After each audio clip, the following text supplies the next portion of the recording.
Okay, very good. So I guess, yeah, I guess we can get started again. Yeah, so sorry I missed class on Tuesday. There's an issue with my traveling. So today, so in order to recover, so today I'll teach for 2 hours and also next Thursday for 2 hours. Of course, if you have to leave, it's totally fine. There are always recordings, which are actually a very nice quality. So I'll send you again the link. But I mean, I think you should have access to the link from the LMS. So. Okay, so where were we? So today, finally, we're going to the convergence to the boundary problem.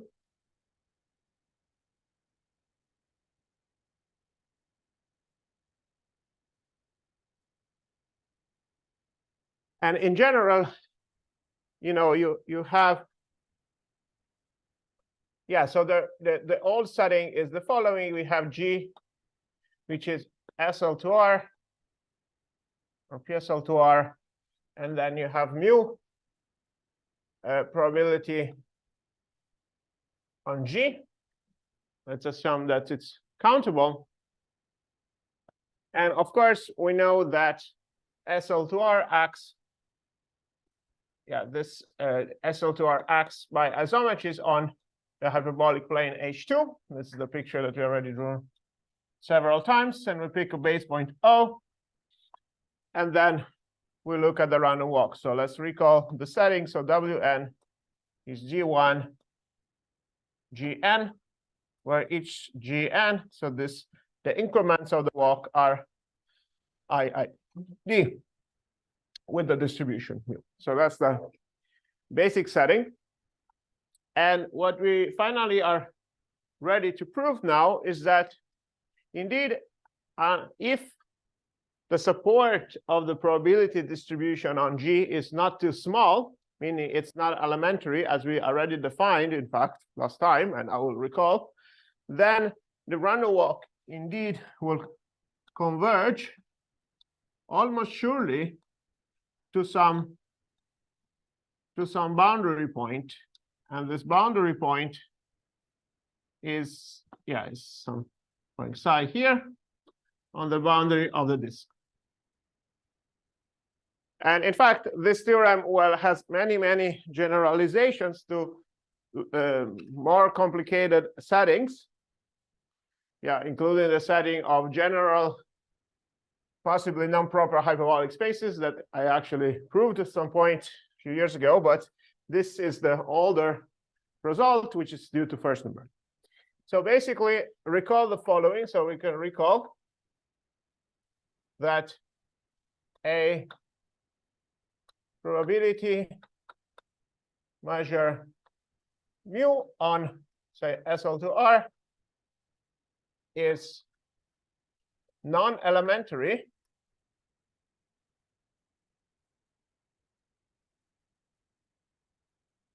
if, let's call it gamma mu. Gamma mu is the group generated by the support of mu. And by the way, here, there is sometimes some issue because sometimes people look at the group and sometimes the semigroup. In fact, the semigroup is more natural for the random walk point of view.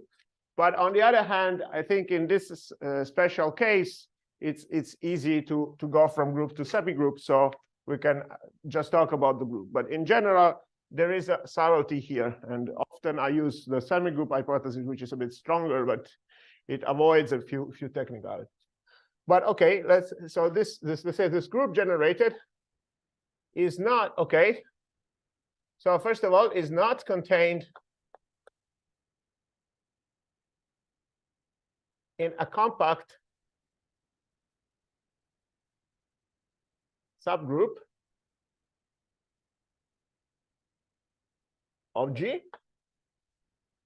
So this is the first condition. And it does not fix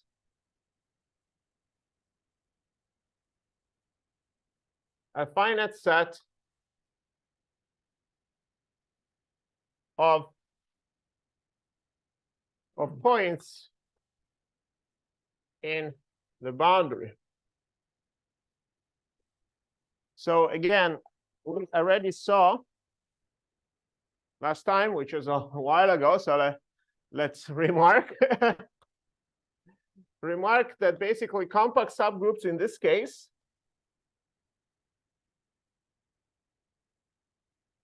there are not too many, because this is a group dimension 3, 2 by 2 matrices with one condition, so it's 4 coefficients minus 1, so 3-dimensional group.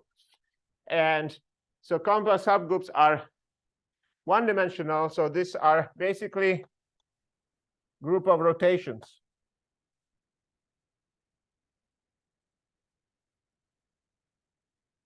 So we don't. What is nice about this proof is I don't think we use specifically the structure of these compact subgroups. So it could be generalized to Lie groups in a higher dimension. So for instance, in SLN. And the other one is okay, and the ones that fix, so groups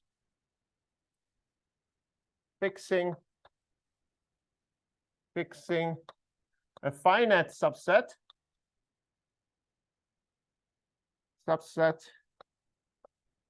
of the boundary of X. Well, this one is what? This is, you remember that this finite subset can only have either one element or two elements in this case. So in this case, it's fixing one or two elements. So basically the three cases are like that. For elementary subgroups, you can either fix one point and you rotate on that point, or you fix a point on the boundary and you have a parabolic subgroup that preserves a horoball, or you fix two boundary points and then you're translating along the geodesic from these two boundary points. So these are basically the three cases. Yeah, there's also a mixed case between this and this, but yeah, that does not happen in discrete subgroups, but it could happen in this setting. But basically, it's obviously also kind of clear that in each of these three situations, the convergence to the boundary cannot be true at all, because in this case, you're just rotating. So definitely, you're not going anywhere. Basically, you're just rotating. In this case, this is like a random walk on R, because this is a one parameter subgroup. So depending on the drift, whether you could have drift to the right, drift to the left, or no drift. So if you have no drift, then you're like lying on this horoball forever, and you're never going to converge because it's recurrent. And in this case, it's the same thing. So you can have drift in this direction or in that direction, and then you would converge. But otherwise, you could always have the case where it's balanced, and then you're just doing a random walk on this one-dimensional geodesic. So there is really no, this is not going to converge because it's going to be recurrent. So these are the various cases. Are there any questions so far?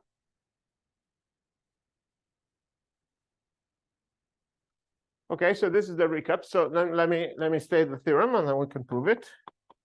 So the theorem due to Furstenberg is the following. So if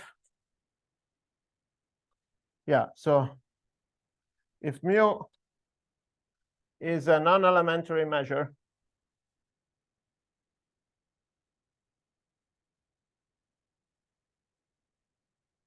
on SL2R,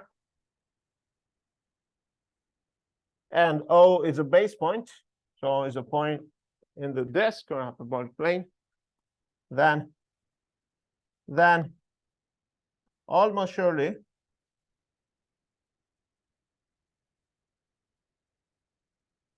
this limit exists. The limit as n goes to infinity, W and O equals some psi, the boundary of H exists.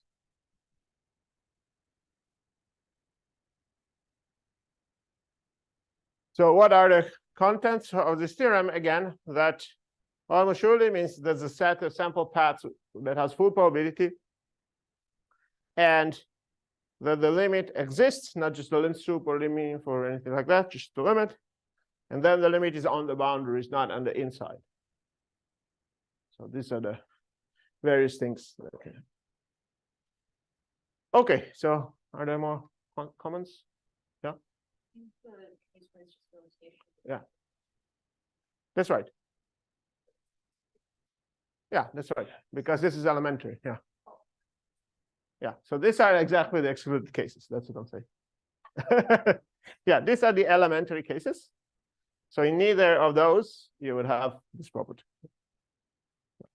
Again, here depends on the drift of this induced walk and this one as well.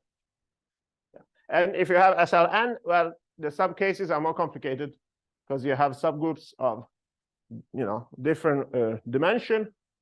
You have some Lie subgroups of different dimensions, and so then you have to look at those cases. But basically, again, if you want to be fancy, you can say if this supported mu is Zariski dense, then you're in the generic situation, and then you have these convergence. Okay. Is what? Zariski dense. In SL2R? Yeah, meaning that the group generated by this is not contained in an algebraic subgroup, right? Because this parabolic subgroup of a hyperbolic or one loxodromic subgroup, these are algebraic. They're they're nice submanifolds, right? Okay, so the proof is, I think, really ingenious because it's kind of indirect. And I really like it. And in fact, this is what we generalized in the work with Joseph. So because the thing is, another thing that you also want to note is here there is really no moment condition at all. So this walk can be really bad in the sense that the jumps can be really unruly. So we don't have any discreteness assumption. So the group generated by the support could be like dense or something like this. This doesn't matter. And you have no moment condition. So the jumps could be enormous. So the only thing that we have is the non-elementary condition. So that's, I think, is quite a nice fact. But the price to pay, in some sense, is that the proof is somewhat non-constructive. So it uses this boundary action. Okay, so yeah, so there are two sets of inputs. So on the one hand, from the probability, we will see that there is convergence in the space of measures.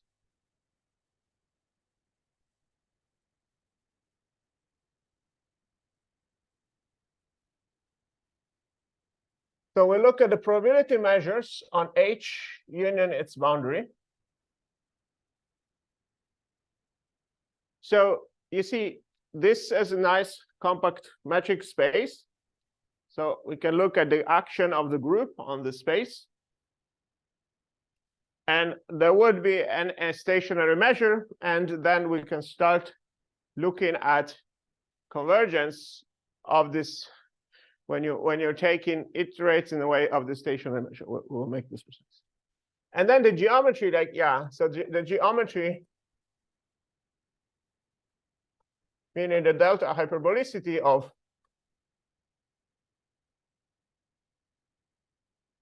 the plane. Yeah, so this would tell us that, you can relate,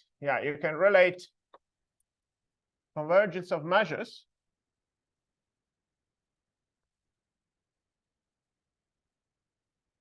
to convergence of points.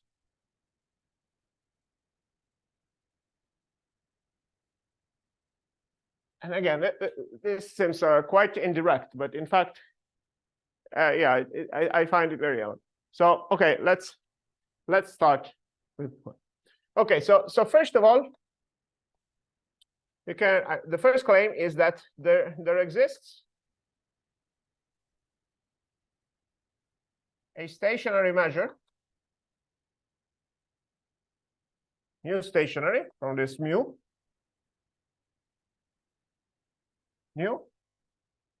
on on H union the boundary of H.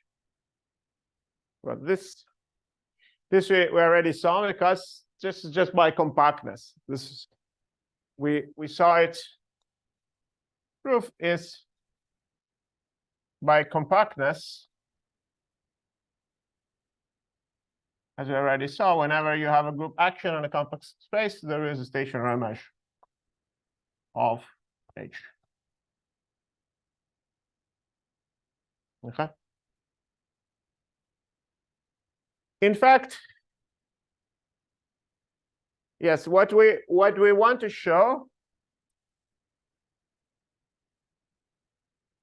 So yeah, in fact, eventually the measure will be only on the boundary, will not be concentrated on the inside. So okay, so first of all, we want to show that nu of H is 0. This should be the first. And by the way, recall that one way to construct a stationary measure by what we already saw is,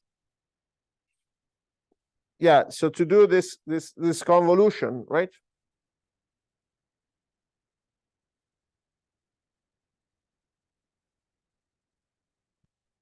To do the Cesaro average of the various convolutions. Right. So in fact, what you can say is that nu is the limit at n goes, well, it doesn't have to be, but okay, that's a good thing to keep in mind. If you do Cesaro average of the convolution of the regional measure, so you say you have mu n of G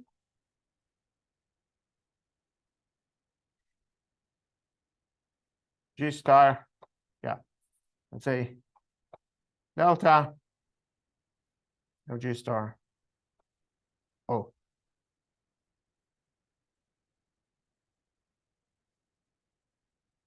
Is the point of two that we want to say that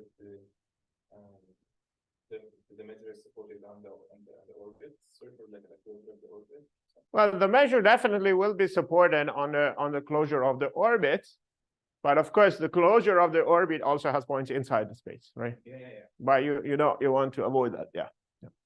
So okay, yeah, I just want to say, right? So here is like, well, what this means is just, you start with the point O, and you look at the end step of the walk, and you get all possible positions of the walk. You can start with the delta mass, and by the proof that we did, if you are averaging the delta mass and then you take another average, this Cesaro average, then you're gonna get a stationary measure. In fact, this is not gonna be actually needed from our proof, but this is way to think about what would the stationary measure would be. Okay, so in order to do that, again, we want to look at the space of measures. So the trick here is to apply the martingale convergence.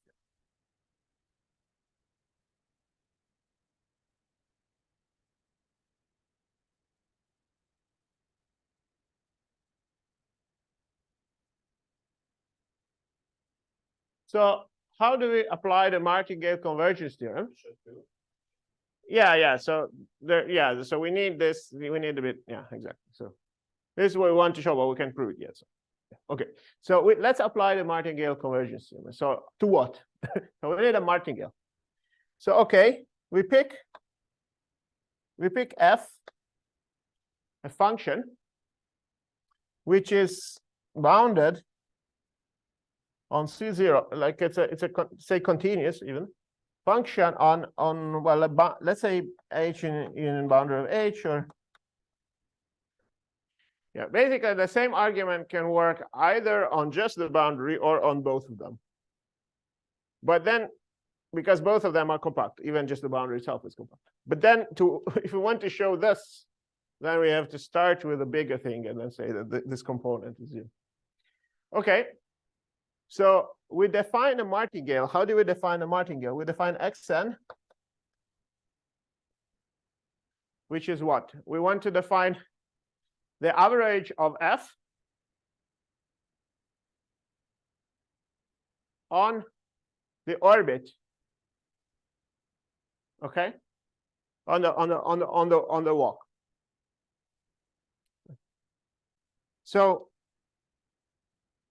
So basically we just do like this. So you define the integral of f with respect to, yeah, we take the nth step of the walk and we push forward our measure. And yeah, this will integrate on this whole space. So let's call the space M.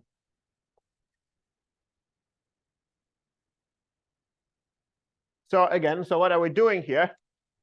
So I take in the nth step of the walk, I'm pushing forward the measure that I start with, and I integrate f. So this is a function. Yeah, this is a function on f, for instance. And then, okay, well, it's a function of f and a function of omega, like your sample path. So omega is an infinite path.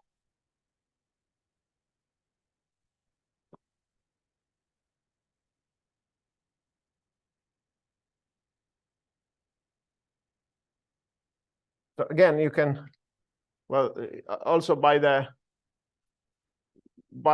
change of variables, you also know that xn f omega is the integral over m of f w and x d nu x.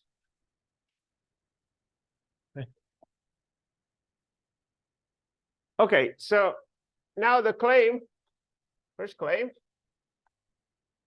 is that for any f, xn, right, f as a function of omega is a martingale.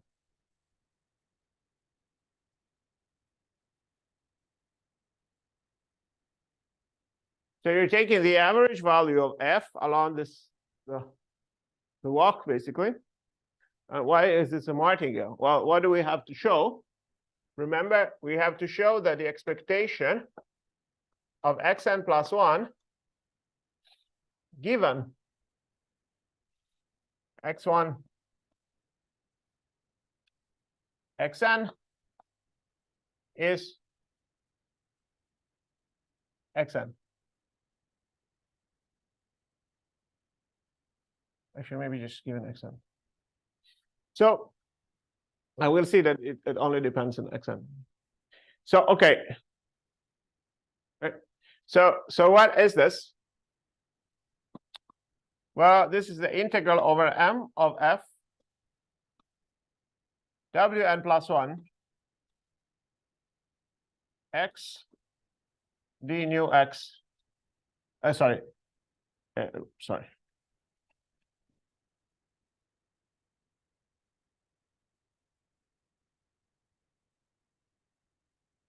So basically, if we look at xn, we're looking at the we know the outcome of the nth step,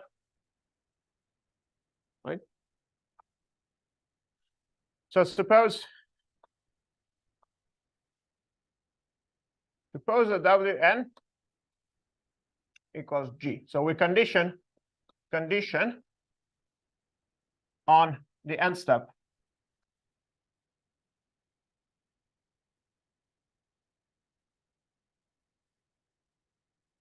Okay, and so again, so what is this expectation? The expectation of xn plus 1 given xn. Well, this is the integral over m of f. Again, you see, what is wn plus 1? So remember that wn plus 1 is wn times gn plus 1. Right? So we are conditioning on time n, means that we know already what happens at time n. We know that at time n we are at G. Okay? So this one, we can just call it G times Gn plus 1. So this is random, but this is no longer random because we are conditioning. Okay? So, and so Wn plus 1 is G n plus 1 x d nu x.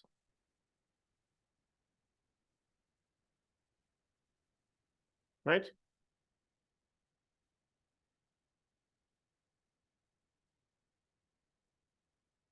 Well, this is xn plus 1, but then we still have to average. We have to do one step of averaging because we don't know what n plus 1 is. Right? So the random part is still given by this. So we have to average with respect to the possible choice of Gn plus 1, whose distribution is mu. So this is the integral over G, like that.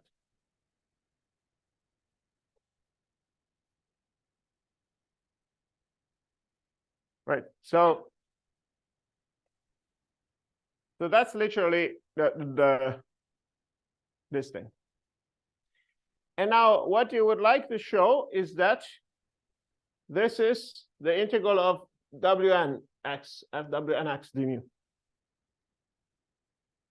But you see that this is the definition of convolution. Right. So right. So recall.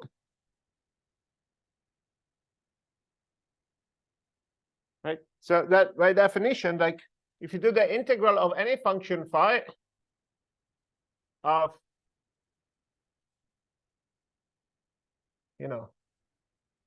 gx d mu g d nu x,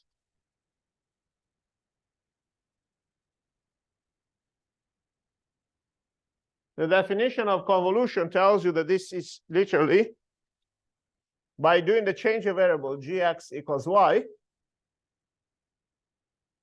You see, this is literally the integral over m of phi of y d mu star n over. Definition of convolution, because indeed you have g times m into m, and you have mu and n, and mu star nu is the push forward. Okay? So given this fact, how can we rewrite this equation? Anyone?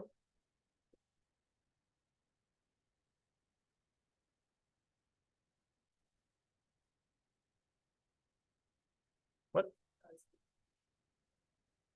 Yeah, exactly. So we get the convolution of mu and nu.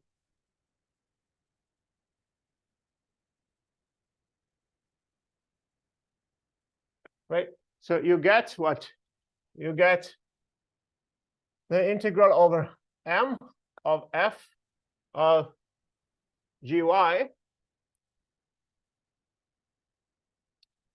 d mu star nu of y. And then mu star nu, by fact that this is stationary, mu star nu is nu.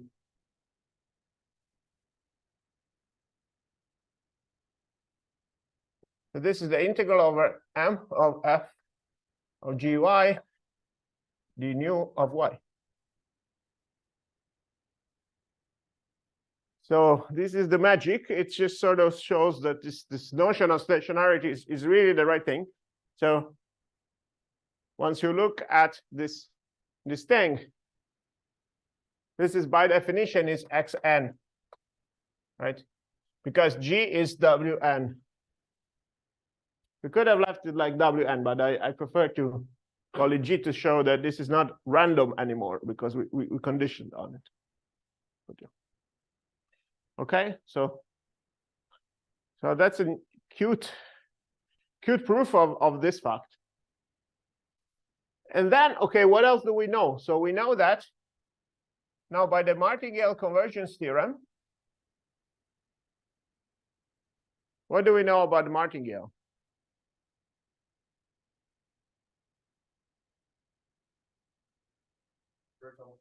Yeah, exactly. And F is continuous, so it's bounded, complex space, so it's bounded.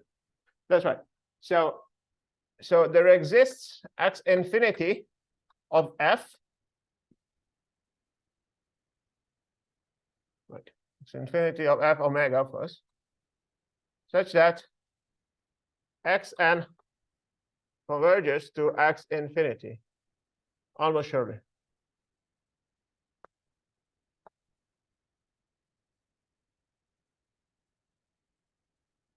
So for any F.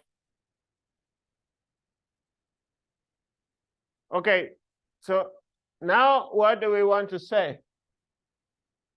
We want to say, so the first claim is that for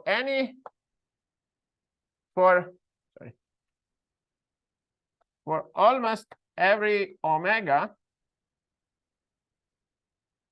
in this infinite set of infinite paths, there exists some measure nu sub omega, which is a probability measure in M, such that if you start with nu, you do the push forward from Wn star, this converges to nu sub omega.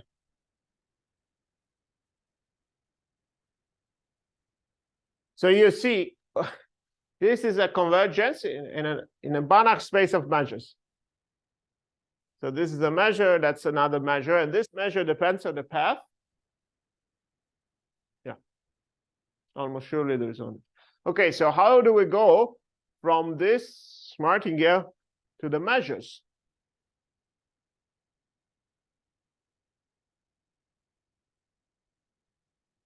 You see there, remember the functional analysis, there's duality between functions and measures.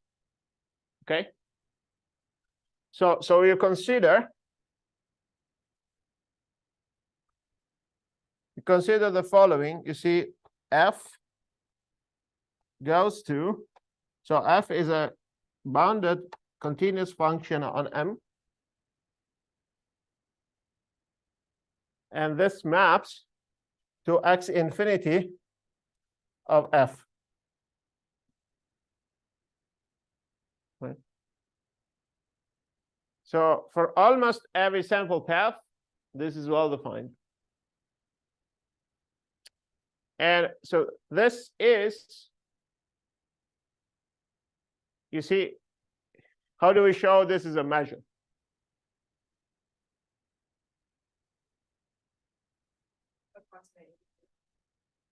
Yeah, but in general, yeah, if you look at, Ritz representation theorem tells that if you have a bounded linear functional on the space of continuous functions, which is positive, then it's a measure, right? So let's call it, I don't know, phi. Phi is,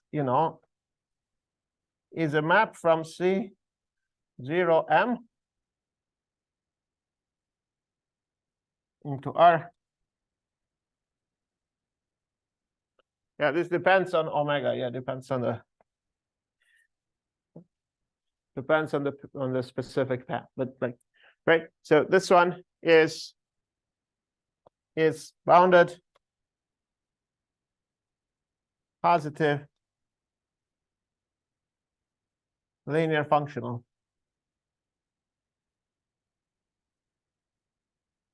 Linear in F, right? So if you take F plus G, X infinity of F plus G is X infinity of F plus X infinity of G.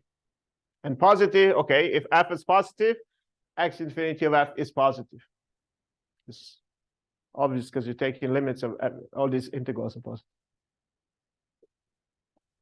So the upshot is by Ritz representation theorem,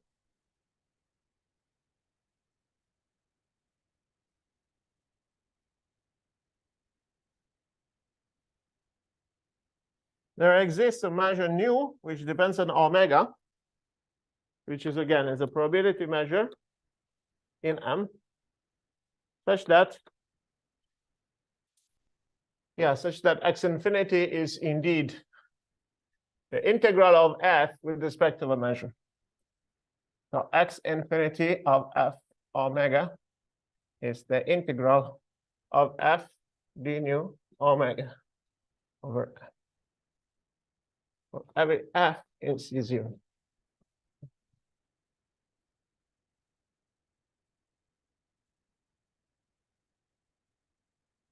So yeah, so this is I don't know. I really like this trick. Maybe you don't, because it's not geometric, but it's kind of just shows the power of martingales. So at least abstractly, we know that there is some limiting measure for almost every sample path. If you're pushing forward by the dynamics, right? So this means, right? So again, so this, the way to say it is, you see, the limit of the integral of f d nu n star nu converges to the integral of f d nu omega.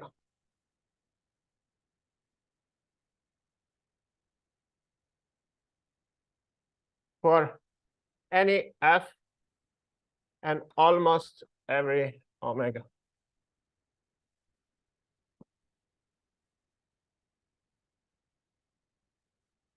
So clearly, this is exactly the condition to say that the limit as n goes to infinity of Wn star omega is nu of omega. Is a definition of weak star convergence. If you pair it with every continuous function, you get them. Okay, very nice. So now abstractly we have this. We don't know much else. This is a bit annoying. Like that. Also, the other remark, you want to say that by dominated convergence,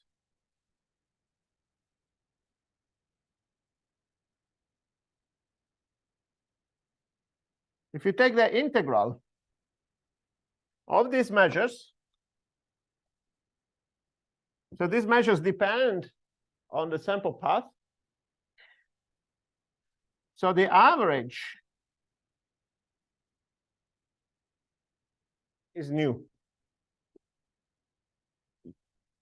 Again, this is an integral with values in a Banach space of measures, so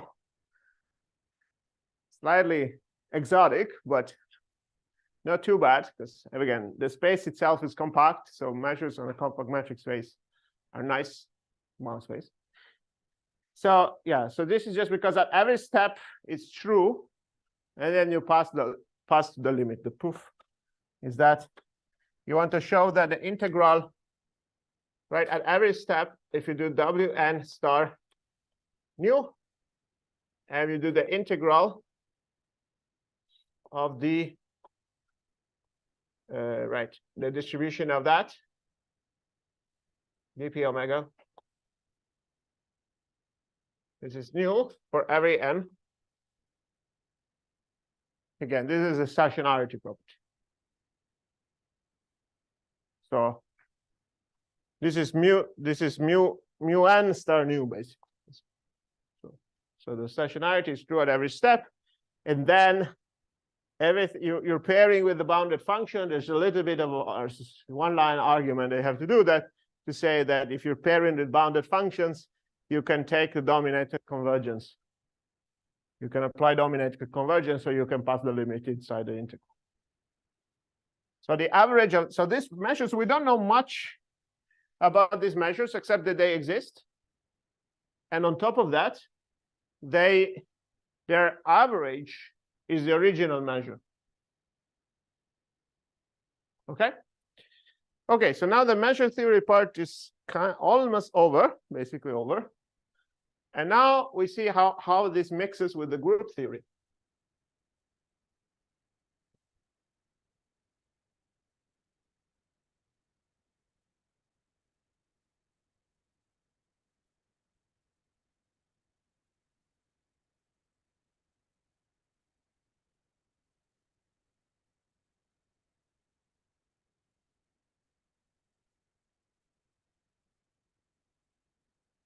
Okay, so now finally, I think we can prove the following. As I said, we can prove that nu of the inside is 0. Okay, so first of all, so again, so nu, the original nu can be written like this: is nu1 restricted to H plus nu2 restricted to the boundary of H. Sorry, let's say, sorry, like that, something like this. Right, these are not probability measures if you if you write it like this, but anyways, what I want to say is these are independent of each other, because the group acts on H and acts on boundary of H. So if a measure is this thing is stationary, then this one is also stationary, because the two actions really don't really interact with each other. The two, they're separate. So mu restricted to H is also mu stationary. What do you mean by that restricted to H? Like, it's just, Yeah, because it's a measure on the whole thing. no, do you define it? Mu restricted Right, to H. so mu restricted to H of A is nu of A intersect H. Yeah, that's yeah, that's that. Just that. Yeah. So one of the two measures. So one of the two could be 0, and in fact, what we want to prove that this part is 0. But so if it's not 0, we can just focus on this one and rescale so that it doesn't measure 1. So if mu of H is positive, so replace nu by nu restricted to H divided by nu of H. Okay, so we can assume that nu of H is 1, just for simplicity. Because if there is a part, we can rescale, because both of them would be invariant and would be stationary. Okay, and so now we want to say, if that's the case, we want to say that if that's the case, then in fact, the group generated by the support has to be contained in a compact subgroup, which we don't want. So the claim is, if nu of H is bigger than 0, then the group generated by the support of mu is contained in K compact subgroup.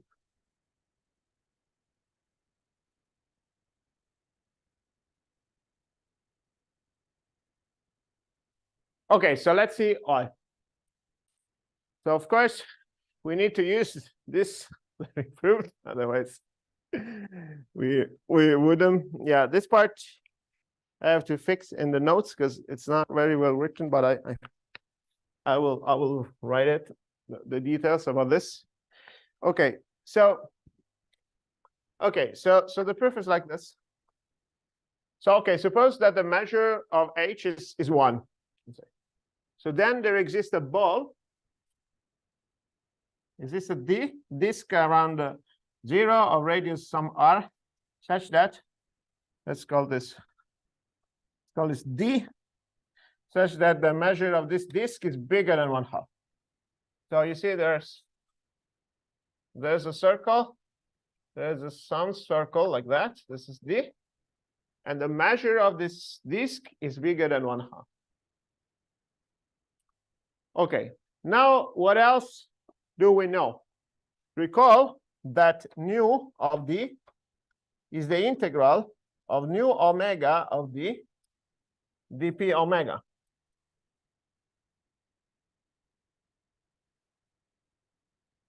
Right. So this integral is bigger than 1/2. So I want to say that there is a set of positive measure of paths of positive measure such that those is also bigger than 1/2. Otherwise, if it's always less or equal, then you're integrating. So then there exists A in omega of positive measure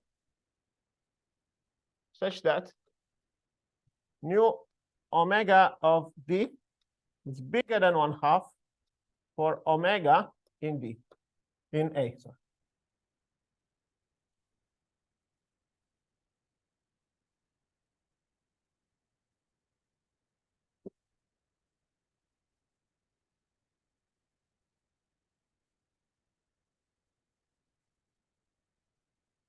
So now what's happening? Right? So now recall that we also know that Wn star nu converges to nu omega. Almost surely. In particular for omega in A. Let's pick this set. Of course, by intersecting this. Okay, so what else do we know? Well, so we know that nu star of D. Okay, there is a little mini issue here because the characteristic function of D is not continuous. Okay.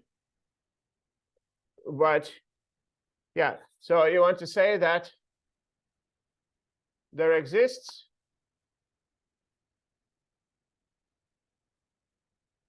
n0 such that for every n bigger than n0, Wn star nu of D, right, is also bigger than 1/2 because it's convergence to nu omega of D, which is bigger than 1/2. So I think, yeah, if we don't, yeah, if we, yeah, you have to pair with the function, but okay, if we just say it like this, I think this is literally true. And now, what is this? Well, this by definition is nu of Wn inverse of D. Bigger than 1/2. Now, one of the most remarkable things in probability, you have two sets of measure bigger than 1/2. What do we know about them? Intersect each other. So what we know is that D intersect Wn inverse D is non-zero. It's not empty. Okay. So what does this mean? It means that Wn basically maps a compact set inside itself. Right. So yeah, you have to pick a little bit bigger compact set, right? But so this means that there exists a compact set, I don't know, the tilde, which is a bit bigger than D, such that Wn of the tilde maps, sorry, the tilde. Because you're taking the diameter of D, you enlarge it. If this is true for every n bigger than n0, right? So in particular, you see, you're right. What is Wn? Well, remember that, you see, if you take a long n, so let's take, right. So okay, now the n is what? It's G1, G2, blah, blah, blah, G, oh, n minus M, blah, blah, blah, Gn, something like this. And then you could take a larger one, right? So in the end, what do you want to say? That you say you fix a block. So for any word, any G, or let's call it H, in the semigroup generated by the support of mu. Yeah, right. So this is an ergodic shift. It's a Bernoulli shift. So almost surely you're gonna see every subword infinitely many times, right? So for any h in the semigroup, because the weights have to be positive for yeah. So right. So there are n and m such that h is g n minus m, gn minus m plus 1, gn. This is a generic word. So a generic word contains all the subwords by ergodicity. Okay? In particular, yes, in particular, you can see, so yeah, so h is, yeah, we can call this h is of the form wn, so what is it, w n minus m inverse wn, something like this. And both of these things, they preserve this compact set. And so this product also preserves a slightly larger compact set. So exists some d double tilde, which is even a bit bigger, but still compact, such that h of the double tilde is preserves in d tilde, the double tilde.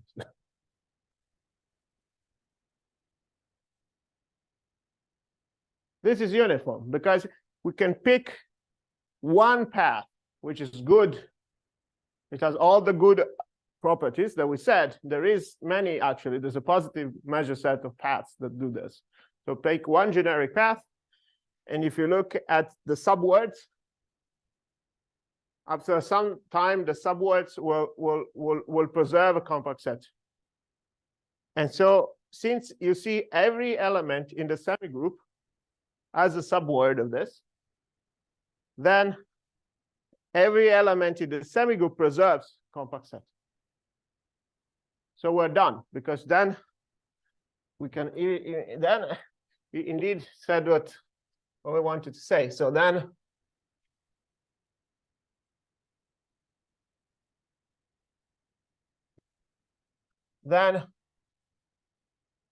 support mu in the subgroup is contained in a compact subgroup. Since they all preserve this, they all preserve some big ball. So the group that preserves big ball has to be compact. Yes? I have a simple question. Yeah. How do you find d tilde? So you know d is like d, w inverse d is d. That's right. Yeah, I think it's just geometry. Something like, you know, you have a disk, and then, okay, you're saying that the new disk intersects the previous one. Okay. And now, yeah, so now what do you want to say? You want to say that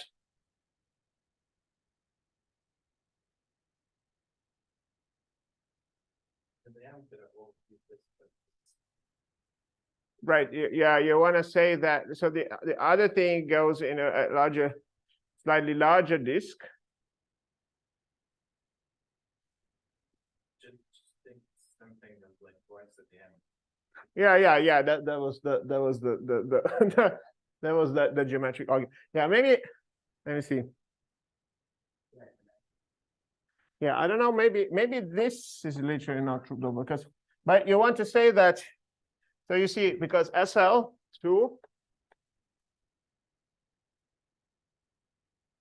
So, right. So, yeah. So you see H2 is SL2R mod a compact subgroup K, which is a group of rotations. So you can always lift. Yeah, so this is a group element. So the lift of a disk downstairs is a compact which is compact in the space. You can lift it to a compact subset in the group because the group the space is just the quotient of the group by a compact. The automorphism? No. It's like no. It's no. That's like that because if you look at the action, what I want to say is right. So this SL2R is as you said is the automorphisms of H, right? But then the stabilizer of a point is K. Right? So in that sense, you can say SL2R, you have a map into H by saying that G maps to GO, right? And then, but if you're in K fixes O, right? So you in fact have a map. Okay, now it depends whether I forgot whether the right thing is to do the left or the right, but basically, yeah. So maybe if you read it like this, it would be like that. So as a set, this is true. Yeah. Yeah, so maybe what I want to say is not quite that it preserves the disk, but I want to say that Wn lies in a compact subgroup. Because yeah, I'm not sure if literally true because this could get a slightly bigger disk. Yeah. I think that might be the case. So maybe I think what we want to say is that there exists d tilde in G compact such that Wn belongs to d tilde. Okay, yeah, thanks. Okay, so we're not done because it's still we have plenty of time to finish the proof today. So, but let's see where are we at this point? Yeah. Okay, and now let me just finish one thing before we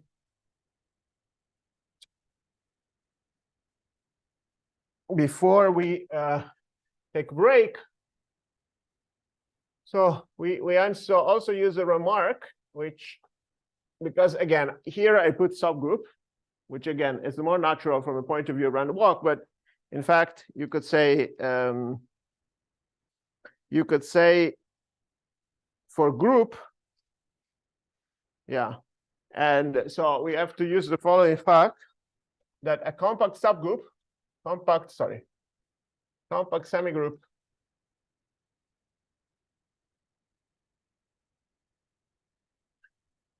with cancellation is a group. Meaning, for instance, a compact semigroup inside a group.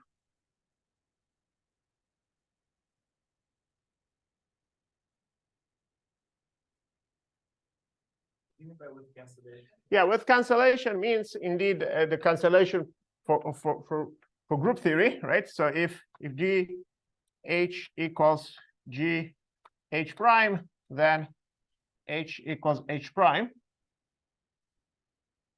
And well, so in particular, if this is inside a group, then you have cancellation because you have cancellation from the ambient group.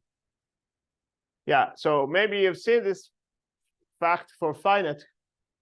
A finite semigroup of inside a group is a group, this exercise. And if you replace finite with compact, this is still true. So yeah, this allows us to replace the semigroup with the group. So this would be a compact semigroup, but it's inside the group, so it's still so that's right. So support mu. So the semigroup generated, we know that this has to be compact by this argument, is also the same as the group. And it has to be inside K. And again, this is very important. The fact that it's compact is important. Otherwise, this is not true, and it's more annoying. So for this case, it's okay. Okay, maybe it's a good time to take a break. So then we can finish the proof in the other part. So we can resume at like 11:15 maybe. Okay, so we can finish the proof, I think. So let me just recall. Yeah, maybe let me just point out one minor thing about this argument we said before. So here, if we have D such that D intersect W and inverse D is not empty, well, the compactness comes from this fact. So if I fix O, a point in H, and I fix R, then I consider GR the set of G such that D O G O is less or equal to R. The claim is that this is compact in G. And again, the issue is because there is a map from SL to R into H, which maps G to GO. And then this factors through the stabilizer of O is a compact subgroup K. So if you take a compact set here and you pull it back to SL2R, it's also compact. And then once you have that, then that property that the D is intersecting G, W and inverse of D, well, yeah, basically it tells us that Wn belongs to G, and I think at least 2, I think the computation is 3 times the diameter of D. So you can do the computation by, triangle inequality. And then from there on, we can, and then the other thing you're using is that, yeah, so this is a compact set, so this belongs to here. And then once you have H, it's not quite like that, but what you're just saying is that this is a product of compact subsets in the group. So H belongs to D tilde inverse D tilde. So inverse of a compact subgroup or some subset is still compact. So this is compact. So that's sort of completely cleans up everything. Okay, good. So let's now keep going. So let's now see what next. So we're not so far on the end. So now we have to use the geometry even a bit more. So in particular, the hyperbolicity. Okay, so the other observation that we want to say is that, okay, so now nu is supported, nu of the boundary is 1. So nu, we proved is supported on the boundary. There is nothing inside. Okay. So what we want to say is the following. Yes. So first of all, we want to say that nu is non-atomic.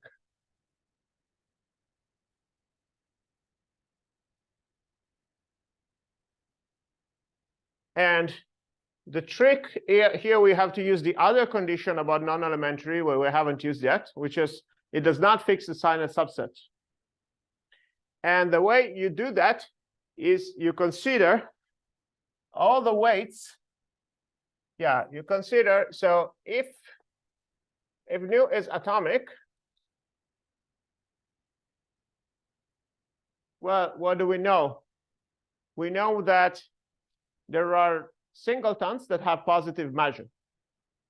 In particular, you see, you consider the set A, which is the set of psi in the boundary, such that nu of the singleton is the maximum nu, if the maximum weight of the singleton. So if the max of nu of singletons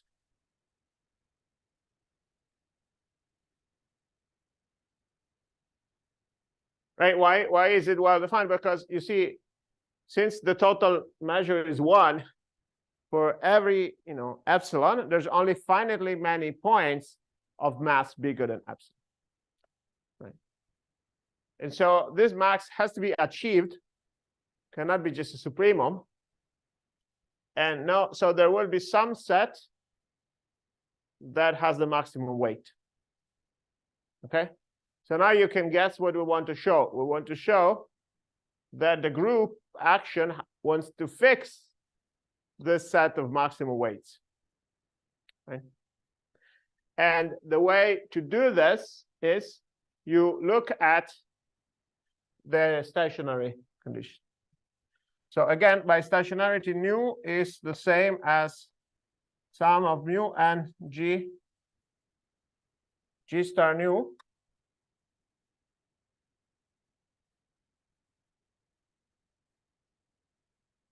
And okay, so if we apply to singleton nu of psi, or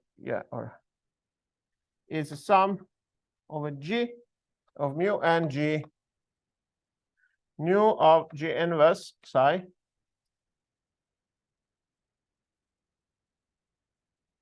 Why mu n?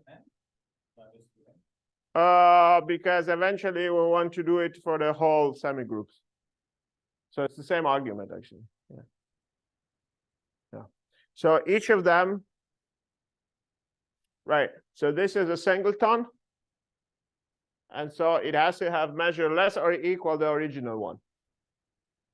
So this is less or equal than the sum of mu and g nu of psi. But then this is a probability measure. So you get nu of psi. It's a classic argument, very, very useful. So now this tells us that indeed we have to have equality here. And so in particular, so here's kind of neat. So what you want to say is you want to say that nu and g, so if nu and g is positive, could be that the both are 0, and then you have nothing. Then nu of g inverse of psi is nu of psi. So what do we say? So this means that if psi is in A, g inverse of psi is also in A.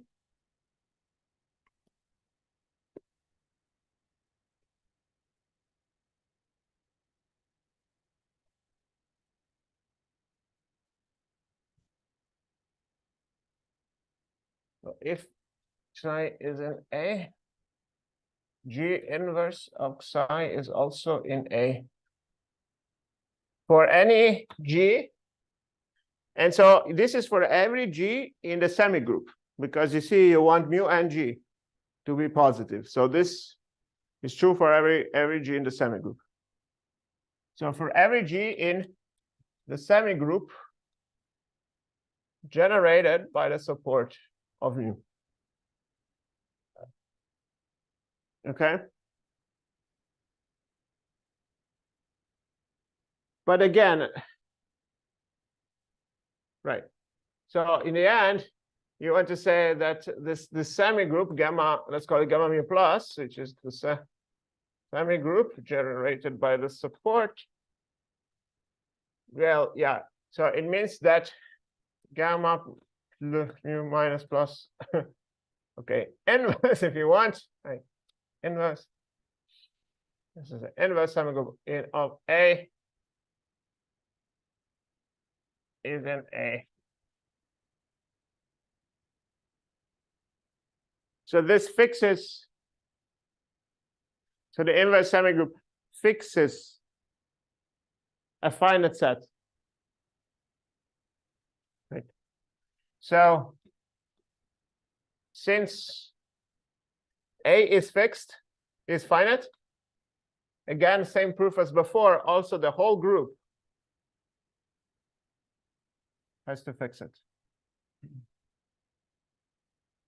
We didn't need mu to the end, so it's still. Yeah, you need mu to the end. Well, okay, you're saying you can do it for the support, and then you do it again. Because you just use the times positive and support, not on the. Yeah, well, yeah, this is for the semigroup, right? Yeah. I'm saying, yeah, it's kind of the same, right? So if you say that if you start with, if you don't take n, you just say this is true for the support. But then, of course, if a set is invariant for the support, then it's invariant under the semigroup. So yeah. So anyways, you see that this inverse semigroup fixes a finite set. So the whole group also fixes finite set. Maybe it's a different one. I don't know. This yeah, I think at some point, yeah, just anyways, there's a maybe slightly smaller finite set or something. But anyways, it fixes a finite set where A is finite. And so this contradicts. So this, yeah, this contradicts the fact that mu is non-elementary. So again, this is another thing about non-elementary is that this stationary non-elementary measures are non-atomic. Okay. So now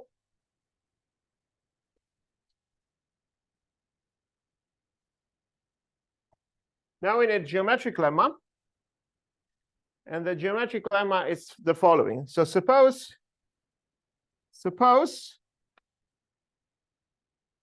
you know that a sequence Gn, or like any group elements, so maybe I don't want to call it Gn, let's call it Hn of some base point O converges to some boundary point.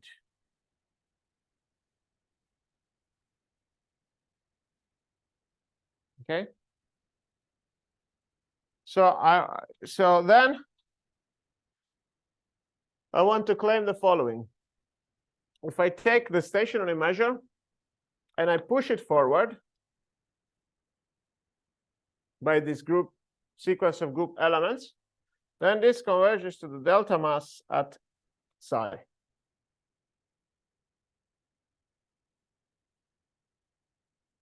So this is how you use the geometry to relate the fact that you have if you had geometric convergence, we don't know yet, then you would have convergence in the specific measures.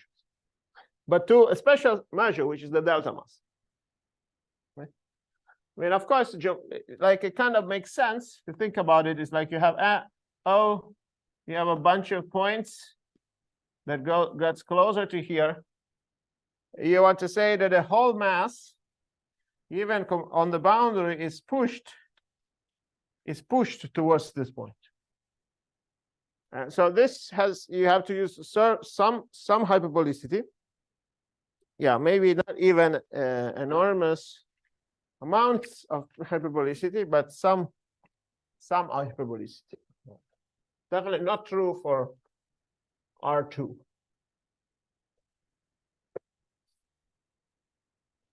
So here's a picture. Okay, so first of all, the fact number one is the following that we already mentioned. Maybe H and O converges to Xi,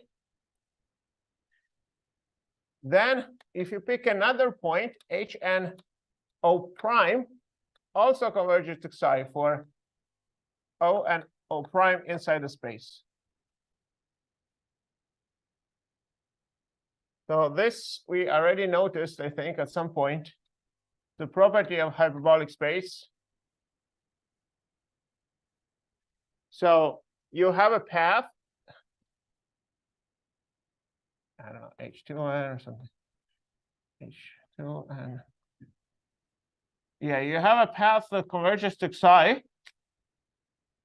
And then you take another base point. And you act with the same set of group elements. Well, they also converge to the same point. And the reason is that the distance between each steps is constant. So we know that the distance between H and O and H and O prime, since the action is by isometries, is the same as the distance between O and O prime. So this is constant, does not depend on n.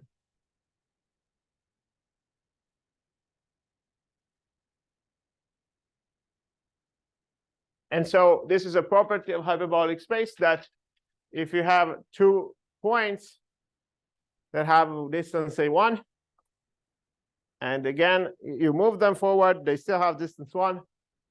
And so this the limit of these two sequences is the same in this particular complexification. So limit of H and O is the same as the limit. So again, so this is the first place where we use some form of hyperbolicity, even though it's kind of weak, but something. Okay, and then what? Then what happens to the boundary? That's the other thing. So we have to show that this is the case. So we take f, which is continuous on the boundary. And you want to do that the integral of f d h n star. So yeah, we can write it like this: h n x d nu x on the boundary. We want to show that this converges to f of Xi. That would be good, right? And the claim is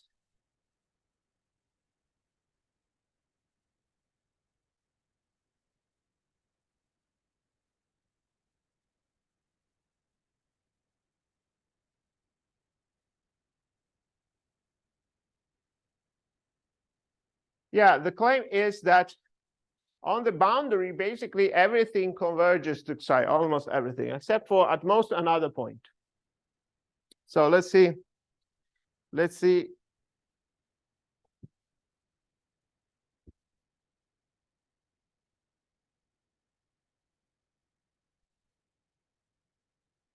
So suppose, so the claim is for all except one point, so let's call it zeta in the boundary.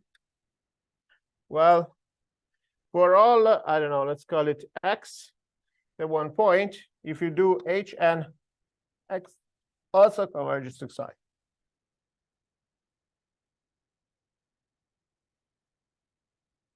So if not,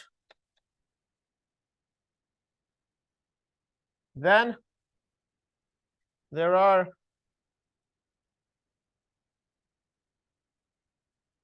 is a subsequence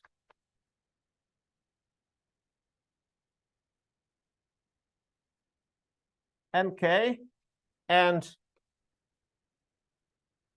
2 points. Let's call it, I don't know, not alpha 1, alpha 2. Yep. So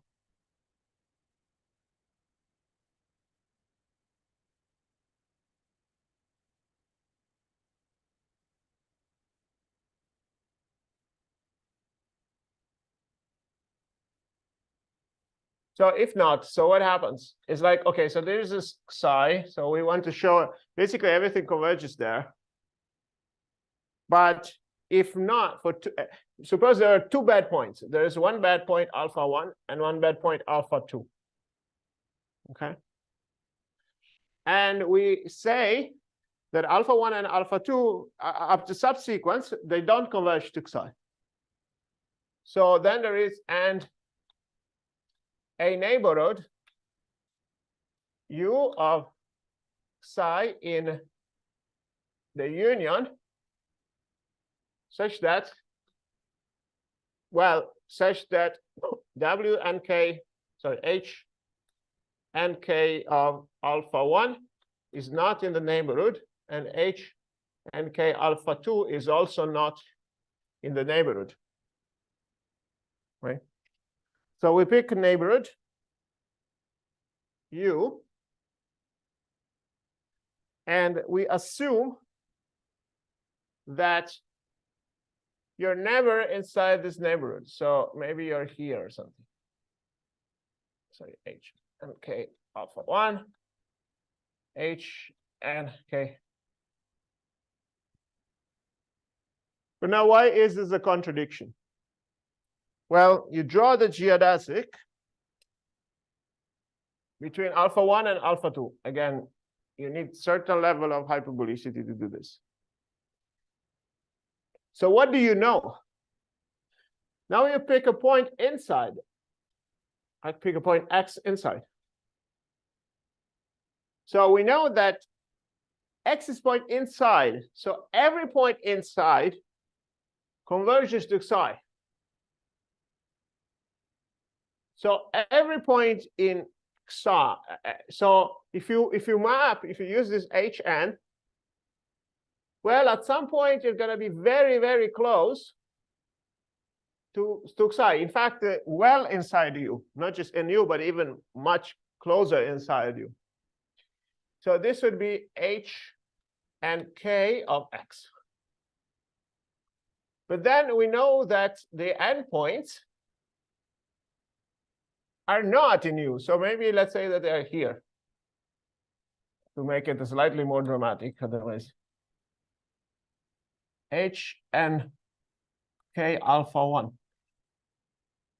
So the geodesic allegedly looks like that. But this is not a geodesic in a hyperbolic way.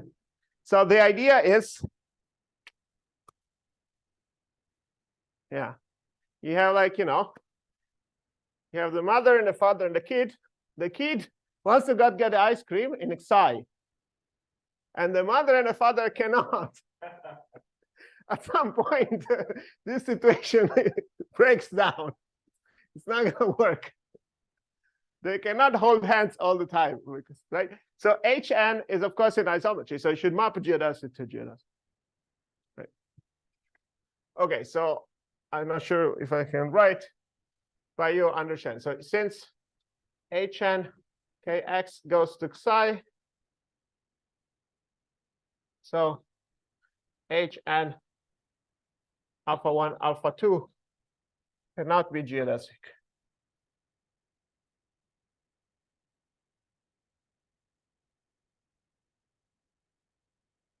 And this is the main hyperbolicity picture that we need. And again, this is relatively weak in the sense that we're not using curvature or something like that, but we use some sort of thin triangle, but again, kind of in a weak sense. Okay, of course, once we have this, we can just integrate and we get this thing, right? Because then by dominated convergence,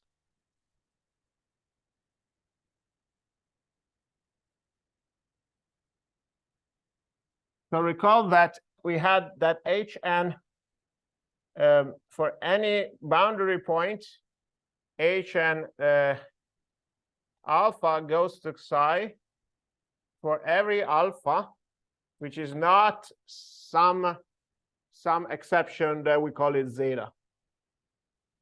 So we have only one exception. So clearly the only thing that we have to worry about is that the weight of this zeta is not positive, but it's not. So since nu is not atomic, nu of theta is 0. So the integral of f Hn alpha d nu alpha on the boundary,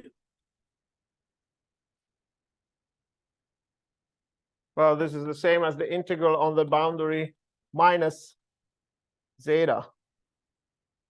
Just that's one point. Then by nominated convergence, this converges to f, to the integral of f of psi d nu of alpha.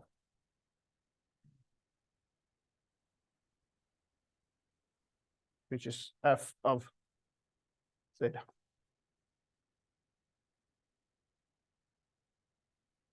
Okay, so you see the geometry, still we haven't proved anything about that yet. Many things that we haven't proved the convergence yet. We're going along around, but we're getting close, because now we show that if there is a limit point in the boundary, then there is a limit point in the sense of measures. So this, again, recall that this means that Hn nu would converge to delta at psi.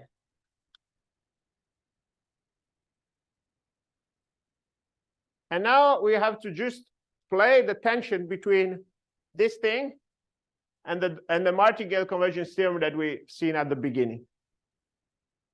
And so let's finish the proof.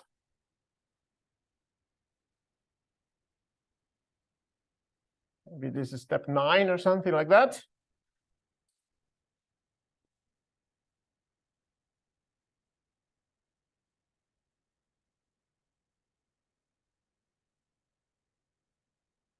Okay, so we recall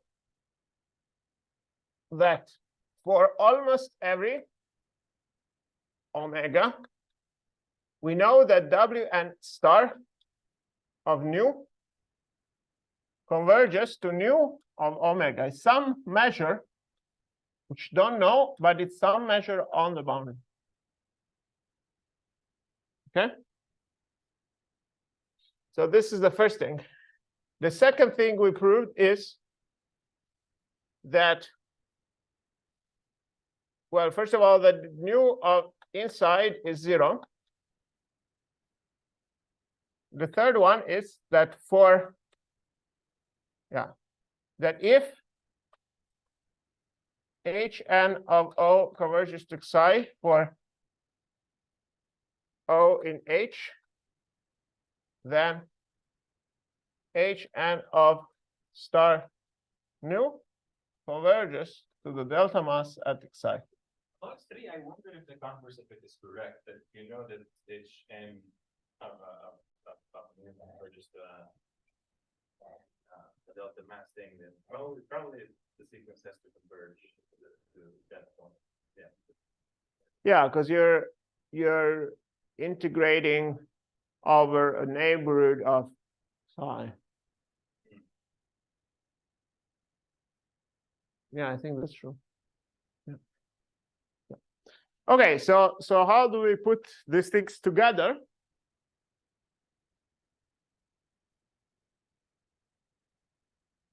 We put it like this. So okay, so now what do you want to show?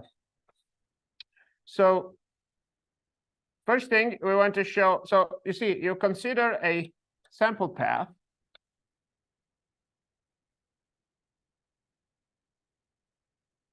So now a sample path can do various things. So first of all, case A can be that the probability that n this path is bounded. Of course, you want to exclude the fact that this path is bounded with positive probability. Okay, so we want to show that this is 0. Okay, this has to do with the first step that we did by looking at this compact subgroup.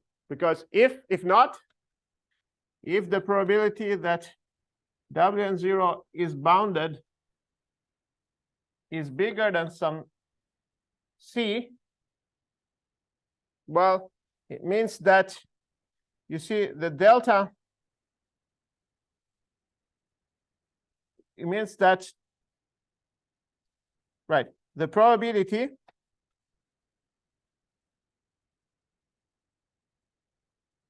means that Wn belongs to a certain radius, disk of certain radius with some positive probability. So there exists some disk in H such that, how do we write it? We can write a delta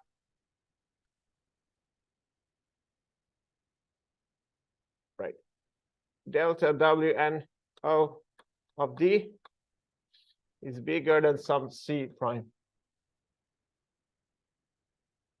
Right?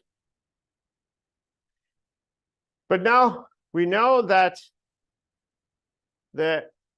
if you take a limit of those, you're gonna get a stationary measure. Right? But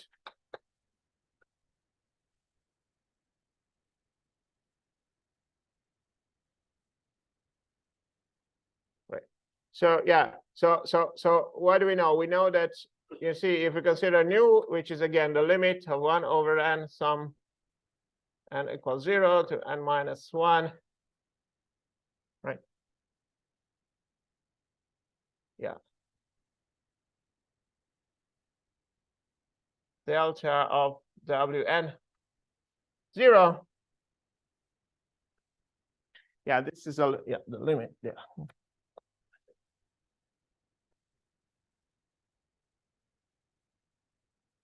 So if this, if there is a positive probability that you're charging a disk bigger than 1/10, then the average also is bigger than 1/10. So then the nu would be nu of disk will be bigger than C prime, which I already proved is not possible. So this is sort of the recurrent case. Okay. Now, what about the other cases that are more interesting, I think?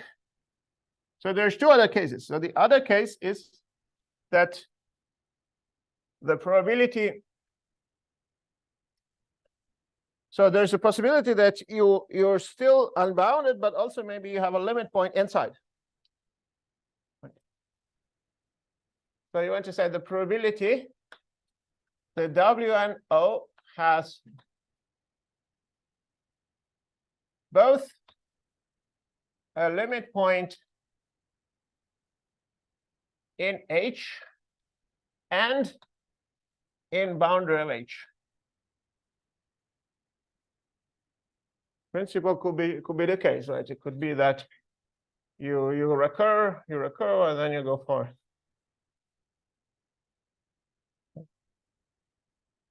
This is definitely a case. For instance, if you have geodesic flow on a cusp manifold, so it's possible. But in this situation, it's not possible. And let's see why. So again, so we want to say that in fact, you want to say that you fix some D, some R. And you want to say that the probability that WNO has limit point in disk of radius r and 1 in boundary of h is 0. Right? And so the trick here is you look at Radon-Nikodym derivative. So basically, if W and K O converges to some y inside the disk, this implies, it implies that W and K is bounded in the group. And so this implies that the Radon-Nikodym derivative, W and K star nu over nu,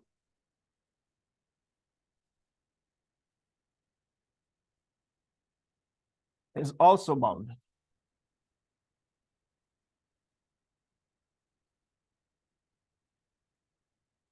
Because you see, you're taking this measure on the boundary.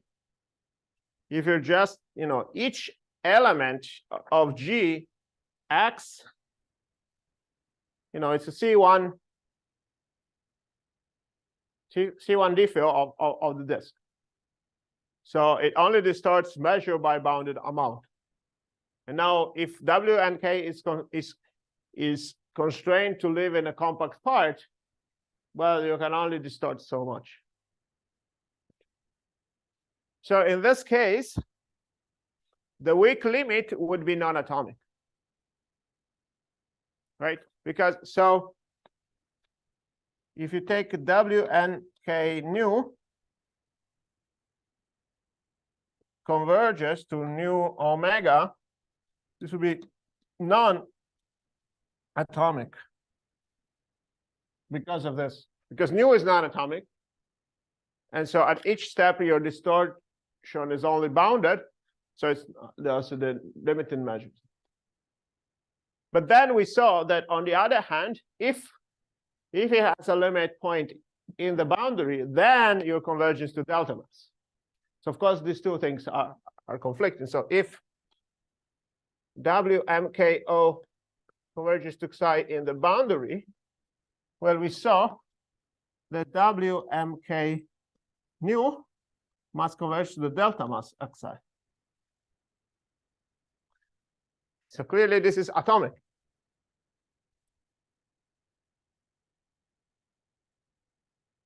So again, what is the issue here? The issue here that we know that we know by one that by the Martingale convergence theorem, there is a limit which does not depend on the subsequence. This is the key point. So that's why we need this measure theory at the beginning. Because any sequence, particular sequence, can do strange things, but a generic sequence has a well-defined limit in the space of probability. And so if this wandering behavior happens, one limit point will be in atomic measure, and another limit point would be a delta mass. But there's only one limit point because the limit exists. Since by Martingale's convergence theorem, nu, so limit of W nu n exists. Yeah, this is the contradiction.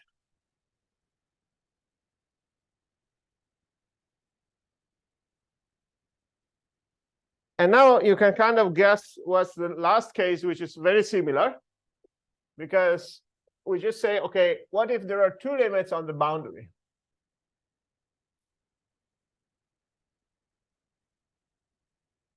So the third case is the probability that there exists psi1 and psi2, two distinct limit points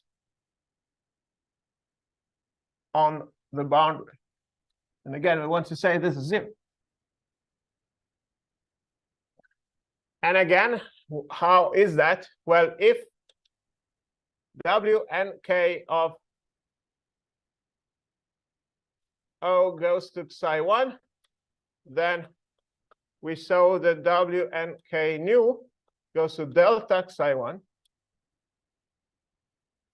And if WMK O goes to psi2, then we saw that WMK nu goes to delta psi2.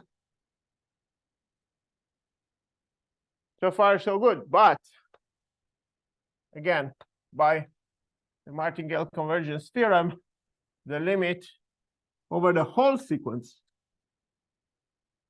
equals nu exists.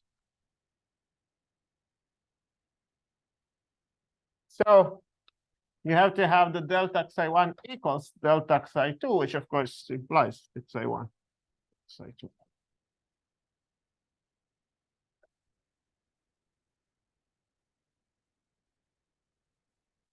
So yeah, so that fortunately in the end, even with this detour, we showed that indeed there is a unique limit.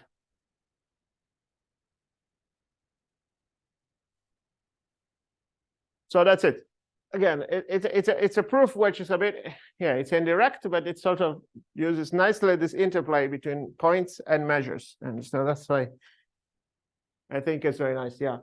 So in fact, the one word, if it's not, if the space and if the boundary is not compact, then we already end up in trouble, because there's also another case which we haven't considered, which is what if there's no limit point.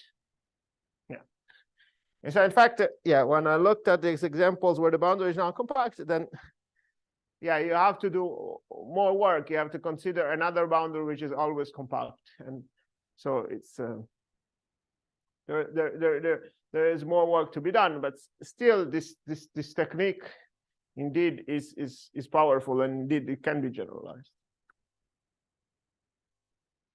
Okay, good. Are there any questions?